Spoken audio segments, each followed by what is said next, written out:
This is KCTV 5 News at 4. Hey, it turns out Botox, not just for wrinkles anymore. Now it may lead to a surgical cure for the some 180,000 people in the metro who suffer from migraines, of all things. Here to tell us about this surgery that has just debuted in Kansas City is Dr. J.B. Moore, plastic surgeon with Heartland Surgical Specialty Hospital. Thank you for coming in. Thank you for having me. Well, this is a strange connection, isn't it? Yes. Botox and migraines, and how are the two connecting? And who figured this one out? So many serendipitous things were found in medicine. Penicillin, Viagra, all were kind of accidental sort of things. About 10 years ago, a lot of plastic surgeons, including myself around the country, were using Botox, of course, to prevent the little frown lines that we all get up in here. And we had some of our patients coming back afterwards saying how much they loved the way their forehead looked. And by the way, thank you for helping cure our migraine headaches.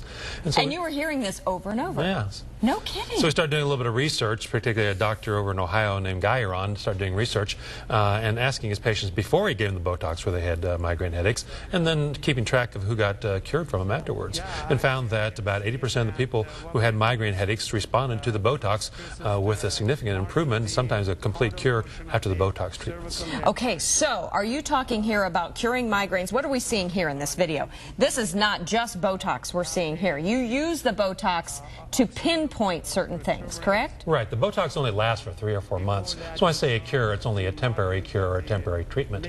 But if someone responds to the Botox, Botox works by helping to relax muscles, the muscles that cause fine lines in the face. If those muscles are compressing nerves that then act to trigger migraine headaches, we can do surgery to remove those same muscles. So you actually do it. Once you pinpoint where that nerve is, or which one it is, then you go in surgically and physically, like, remove the whole nerve? Right. The Botox is just the test, but it's a very necessary test. It leads us to where the trigger points are. And so we're seeing that woman's neck. Is that her trigger point? That's one of her trigger points. Some people have multiple trigger points. This particular woman had 4 major trigger points for her various migraine headaches. And so would you do the surgical procedure in each area? Right, and that's how we use the Botox. First of all, we'll see them, we'll take their history, and if they say the majority of my headaches come from, say right here, we'll use Botox to help make those muscles relax. Then if they come back, we'll ask them, we'll have them keep a diary, which is the most important part of our whole see if it works in that spot. Exactly. Well, but compare the diary before the Botox treatment to after the Botox treatment and see whether their migraines went away completely, whether they got 50% better, what the improvement was, and whether a second trigger point now has become the primary one. Interesting. If so, then we'll block that one with Botox, and if it comes down then to a surgery, we may operate on more than one trigger point. Now, who is this we're talking about here? Is this someone who has X number of migraines per month, let's say, or who comes to see you? Well, not anyone who has the true diagnosis of migraine headache made by a neurologist.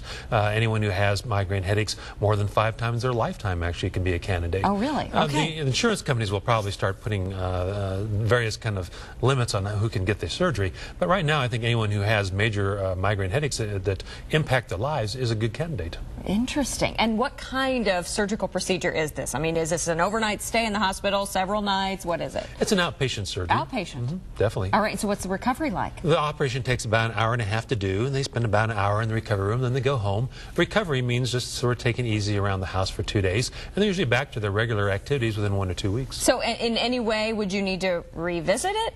Like we do the Botox, or once that nerve's gone, it's gone? Well, we don't take the nerve out. Remember, we're just taking the muscle, a strip of the muscle out on top of the nerve, because those nerves are very important. They're there for sensation throughout your head and your neck. Okay. So we save the nerves, just take the pressure off of them. Think of it as kind of carpal tunnel release for the head and neck. Yeah, I get that completely. Absolutely. And this is brand new to Kansas City. It is. This is the first migraine surgery center that there have been in Kansas City. And where is it? Well, we have 2 different places. One at Heartland Hospital at 95th and at Knoll in 435, and one at Olathe Medical Center.